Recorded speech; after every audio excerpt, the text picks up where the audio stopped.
Hey everyone, it is Miss List and we are here with 5.7, which is Introduction to Reaction Mechanisms.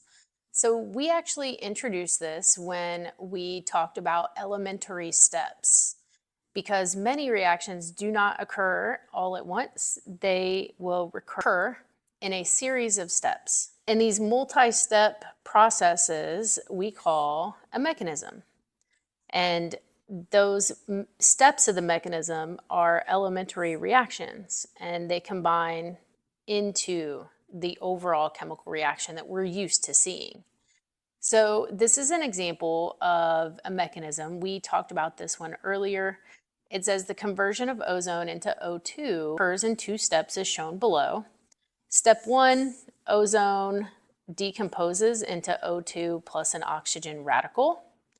And then in step 2, the oxygen radical then would collide with an O3, a second ozone, to form two O2 molecules.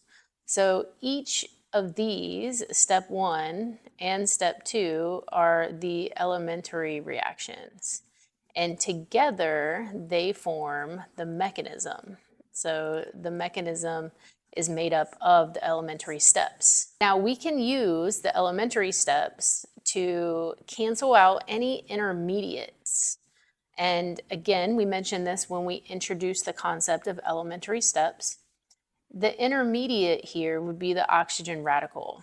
It gets produced as a product here in step 1, and then it immediately gets used up in step 2. And so we're able to cancel that out, and we would rewrite what is left as the overall reaction.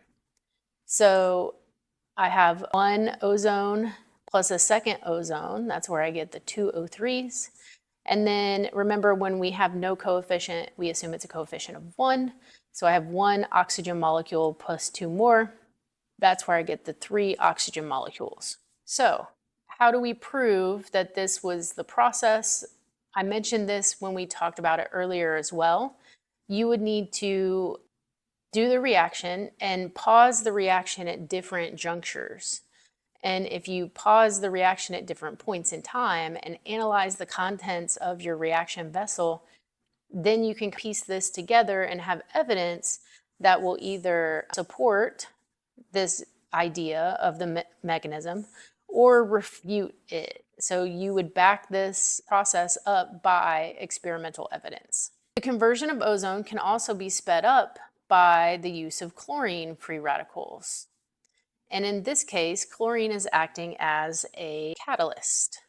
So remember, a catalyst is something that we add as a reactant first and then gets spit back out as a product, and it is unchanged. So here, chlorine is acting as my catalyst, and we still have the presence of that intermediate though. Intermediate is shown in red. Remember, an intermediate does the opposite. It gets produced, then used. So ClO is going to be my intermediate. Neither the catalyst or the intermediate show up in my overall reaction. It has to be canceled. ClO and ClO would get canceled, and then my chlorine radical would also be canceled to get to my overall reaction. So for this would be my overall reaction, is I have ozone reacting with an oxygen radical to form two O2 molecules. Now, which mechanism is better? Which mechanism is actually will work? That's where we would do experiments to either prove or disprove the mechanism. So let's look at some example problems. Here in number 1, it says which mechanism below is a valid mechanism for the reaction shown above, and explain your answer. So in mechanism 1, we have 3 steps where 2 NO molecules convert to 2 N2Os. Then the N2Os convert into NO2 plus oxygen, and then NO will react with the oxygen radical to form NO2. What I would do to approach this is I would start canceling any intermediates, so it looks as if An intermediate would be N2O2 because it gets produced in step 1 and then it gets used up in step 2. The other intermediate would be oxygen radical. It gets produced in step 2, but then gets used up in step 3.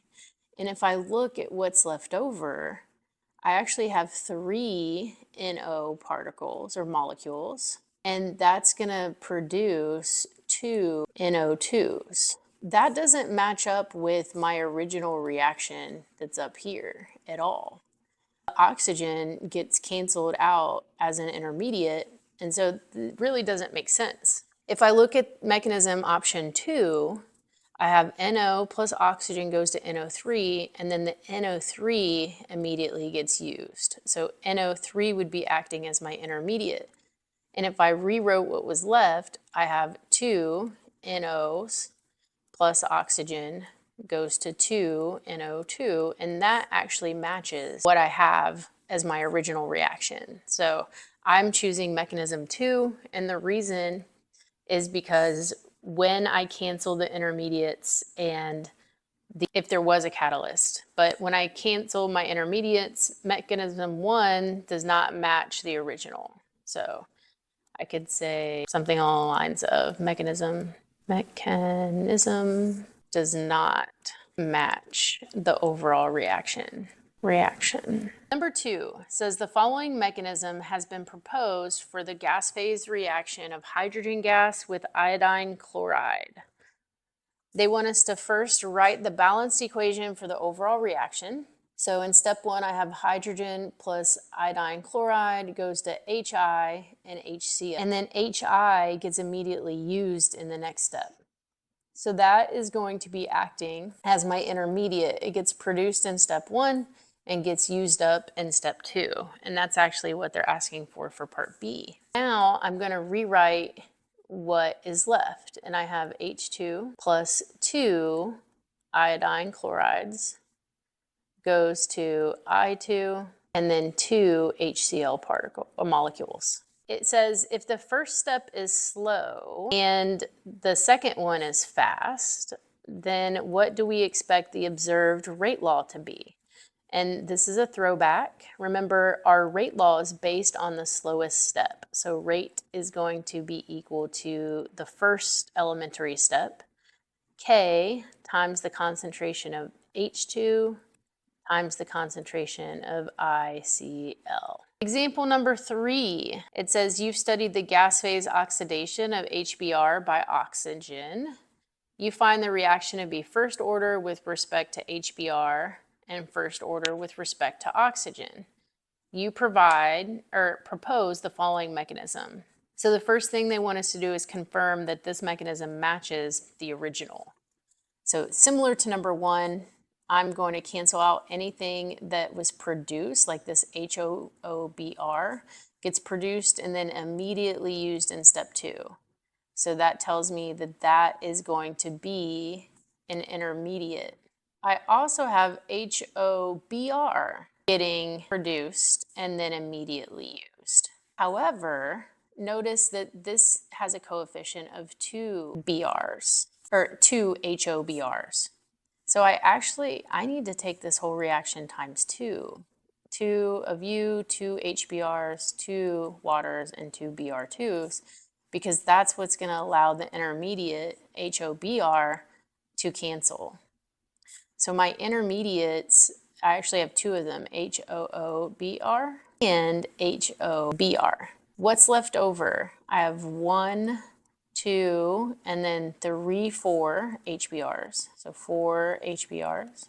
I have 1 oxygen molecule. And then all I have left on the product side is the 2 waters plus the 2 bromines. Based on the experimentally determined rate law, which step would be rate determining? And it says that it's first order with respect to HBr and first order with respect to O, which means that my first step has to be my slow step, because if I write that rate law, it's going to be rate equals K times HBr times O2. And since both of them are said to be first order, that means that they must control the rate. So that means my slow step is going to be step number 1, the one that has HBr colliding with O2. Thanks for listening. I'll see you next time for 5.8.